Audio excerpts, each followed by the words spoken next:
Mr. Stubb, good to speak to you. You've been very vocal in your calls for Finland to join NATO. Is now absolutely the time to do it, or is it so sensitive that it's almost better to wait? The time is not now. Basically, you can't be buying a fire insurance when the fire is on. With Putin's invasion of Ukraine, other nations are worried that they'll be next. Hi, I'm Yasmin Khan with Rebel HQ. But what you have to do is, in the short term, maximize your security. That's what our president has done by visiting Washington, D.C. and being obviously in close contact with Sweden. But then you have to be quite determined and create a pathway towards NATO membership. It's impossible to say when that is going to take place, but I do think that the train has left the station and we're moving towards a NATO membership. But right now, we do not want to escalate the crisis or the war up here to the northeastern part of Europe.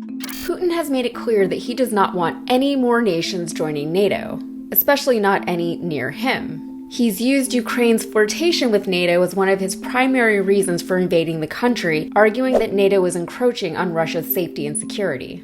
But let's talk about public sentiment. We just mentioned that huge 20% percentage point increase in feelings about joining NATO within Finland. So talk us a little bit through the Finnish mindset, if you can. I know it's hard to sum up a whole country. Yeah, sure. I mean, if we take the situation at the moment, I think the shift is based on what I would call rational fear.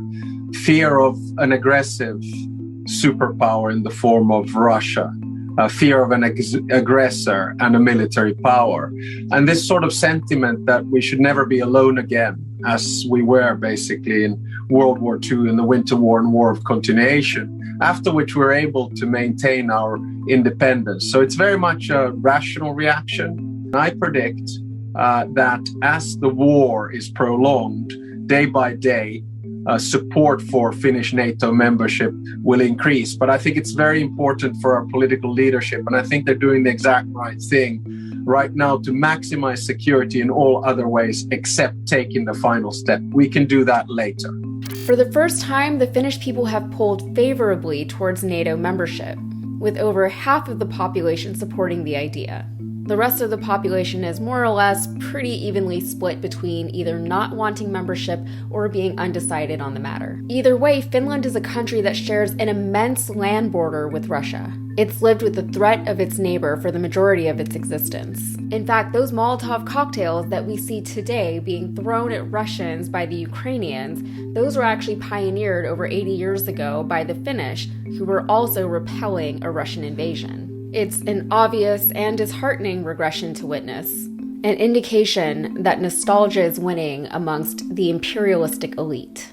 Before I let you go, I want to ask you about Finland potentially joining NATO. Now, Russia said that move would result in serious military and political repercussions for the country. So how is Finland responding to those threats?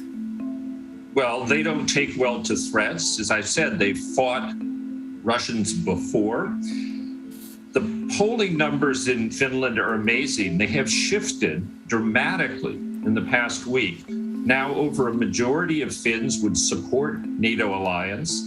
If Sweden also joined, over 60% would support. The government would support it. And again, this is part of Putin's misjudgment. He thought he would weaken NATO, but this invasion is going to strengthen NATO, and he's already turned Finland and Sweden that have remained outside of NATO more pro-NATO than ever before. So there are going to be many unintended consequences of what Putin has done. So why wasn't Finland already a part of NATO?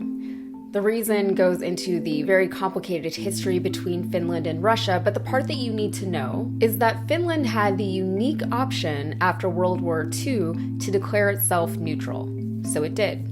This declaration of neutrality prevented Finland from joining any major alliances, so it wasn't able to join NATO or the Warsaw Pact. However, since then, Finland has become more friendly with Western governments, to the point that NATO considers both Finland and Sweden very strong allies.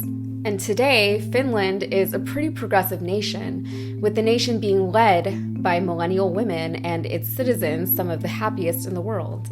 Militarily, Finland has been prepping for a Russian invasion since the last time it happened.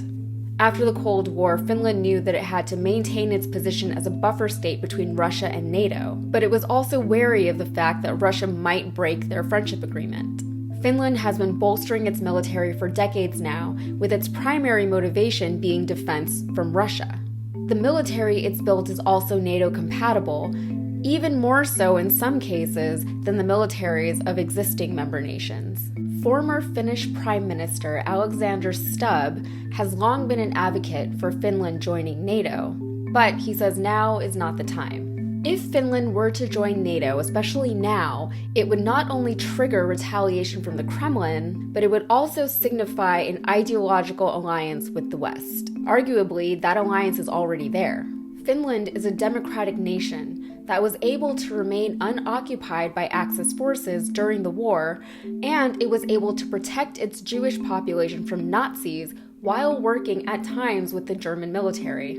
Furthermore, Finland and Sweden were included in NATO talks regarding the situation in Ukraine. And speaking of the situation in Ukraine, we're already seeing how this one area of conflict could create a domino effect across parts of Europe and Asia. For example, last week we talked about the similarities between Ukraine and Russia and Taiwan and China. Also, Serbia's talking about how they might want Kosovo back. Moldovans are worried that they'll be Putin's next target. Then there's India, a nuclear power with an increasingly unstable and nationalistic government. Syria and other Middle Eastern Russian allies could also get roped in.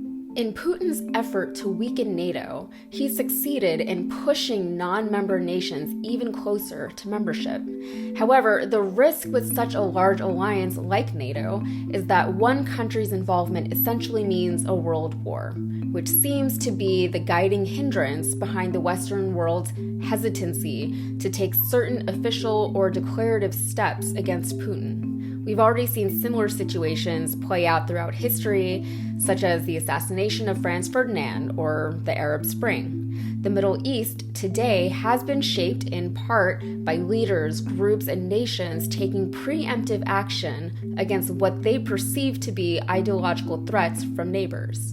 Imperialism and nationalism are contagious, but so is revolution.